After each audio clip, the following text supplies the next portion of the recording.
வணக்கம், நான் உங்கள் அம்மா சமையல் மீனாட்சி.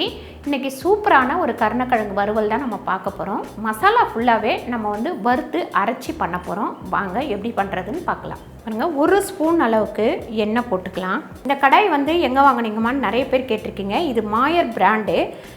கீழே லிங்க்கு கொடுத்துருக்கேன், நீங்கள் வேணும்னா போய் வாங்கிக்கோங்க. இப்போ ஆஃபரும் இருக்குது.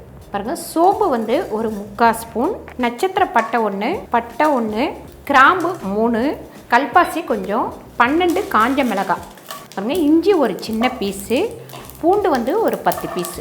இந்த அளவுக்கு வாசனை வர அளவுக்கு வறுத்துருங்க மசாலாவை. இப்போ அடுப்பை ஆஃப் பண்ணிவிட்டு இதை எடுத்து மிக்ஸி ஜாரில் கொட்டிக்கலாம்.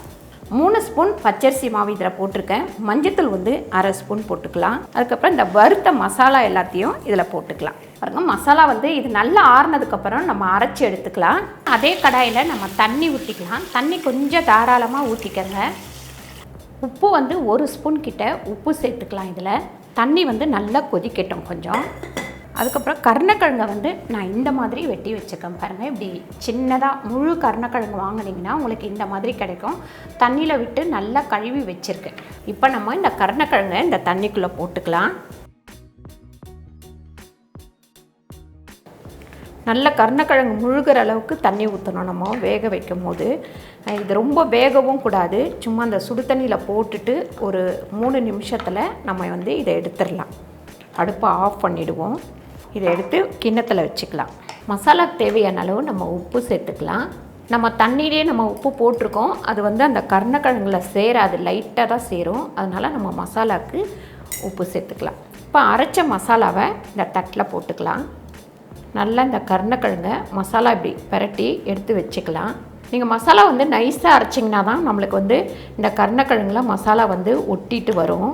பாருங்கள், எல்லாத்தையும் மசாலா போட்டு பரட்டி வச்சாச்சு. இது ஒரு 1/2 ஹவர் ஊறினதுக்கப்புறம் பொரித்து எடுத்துக்கலாம். இப்போ கருணக்கிழங்கு 1/2 ஹவர் ஊறிடுச்சு. இதை நம்ம வறுத்து எடுத்துக்கலாம். பாருங்கள், இந்த மாதிரி கொஞ்சம் கடாய் வச்சுக்கோங்க. நீங்கள் தோசைக்கல்லில் போடுறதா இருந்தாலும் தோசைக்கல்லையும் போடலாம். நான் கடாயில் பொரிக்கிறேன். நல்லா கொஞ்சம் கருணக்கிழங்கு முழுகிற அளவுக்கு எண்ணெய் ஊற்றிக்கங்க.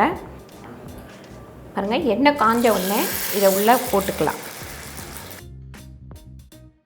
நம்ம அந்த சுடுதண்ணியில் எதுக்கு போட்டு எடுக்கிறோன்னா நல்லா சாஃப்டாக இருக்கும். அதனால தான் சுடுதண்ணியில் போட்டு எடுக்கிறோம் கருணக்கிழங்கை. சூப்பராக கருணக்கிழங்கு முறுமுறுன்னு வறுத்தாச்சு. இப்போ இதை பிளேட்டில் வச்சுக்கலாம். பாருங்கள், சூப்பரான கருணக்கிழங்கு வறுவல் ரெடி ஆயிடுச்சு. அப்படியே நமக்கு வஞ்சரம் மீன் மாதிரியே இருக்குது. பாருங்கள், கண்டிப்பாக நீங்களும் ட்ரை பண்ணி பாருங்கள். இந்த வீடியோ உங்களுக்கு பிடிச்சிருந்தா லைக் பண்ணுங்கள், ஷேர் பண்ணுங்கள், சப்ஸ்கிரைப் பண்ணுங்கள், ஃபேஸ்புக்கில் ஷேர் பண்ணுங்கள், மறக்காமல் கமெண்ட் பண்ணுங்கள். நன்றி, வணக்கம்.